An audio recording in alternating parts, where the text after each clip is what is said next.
to the 26th episode of the Addison County Country Minute.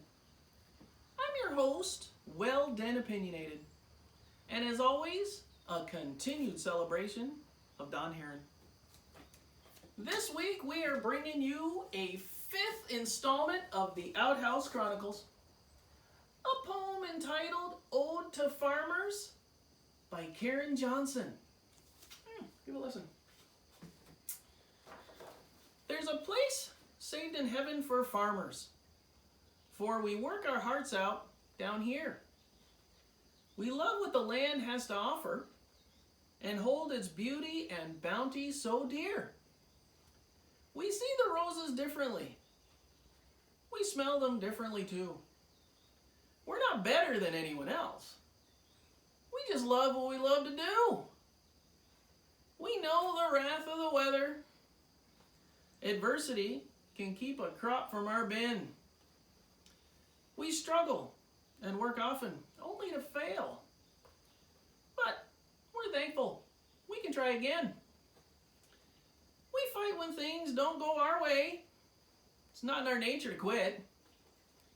We seldom stay down to wait for the count because we're tough and we've got grit. You see, hope is what we're made of. We live it every day. And when that isn't quite enough, well, we're not afraid to pray. Thank you. Yeah, and if you have something you like shared, send it on in now. Don't be shy. We love all kinds of fun stuff. We are not bashful here, as you know if you watch prior episodes, as you should. Now, with that aside, how about a fun and useless fact? Who knows? Could be the final question on Jeopardy. Give a listen. Did you know that carrots used to be purple? Oh, what? They started mutating into orange around the 1800s. You're welcome. On the news. A man recently suffered heart complication while shopping in the local hardware store. The store clerk immediately called 911 when they saw him collapse to the floor.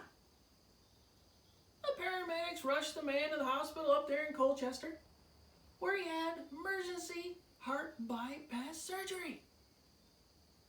In the recovery room, he awakened to the surgery to find himself in care of the nuns at Fanny Allen Hospital. A nun was seated next to his bed holding a clipboard loaded with several forms. She asked him how he was going to pay for his treatment. Do you have health insurance? She asked. He replied in a raspy voice, "No health insurance to speak of." The nun says, "Okay, do you have money in the bank?" He replied, "The pennies don't add up to much." "Well, do you have a relative who could help you with payments?" asked the now agitated nun. He said, "Well, the only family I have is a spinster sister, and she's a nun." Hearing this, the nun became highly irritated and asked loudly, "Nuns are not spinsters. Nuns are married to God." The patient replied, "Perfect. Send the bill to my brother-in-law." Send it next day, airmail. Not good. In other news, an elegant and sophisticated aided Lady L. Leveler went into the drugstore there up in Bristol and proceeded to the pharmacy. Looking the pharmacist straight in the eye, she says, "I would like to buy some cyanide, please." Puzzled, the pharmacist asked, "Why in the world do you need cyanide?" The lady replied calmly, "I need it to poison my husband." The pharmacist's eyes got big. "Good Lord! I can't give you cyanide to kill your husband. That's against the law. They'll throw us both in jail. You cannot have any cyanide. I won't stay for it." The lady, reaching into her purse, says, "Perhaps this will change your mind." She hands him a photograph of her husband in bed with his wife. Oopsie.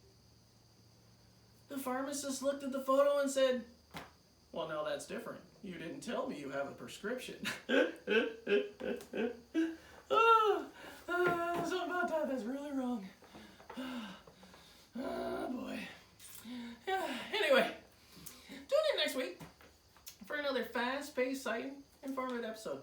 And remember, true happiness is waking up, looking at the alarm clock, and realizing you still have 2 hours to sleep.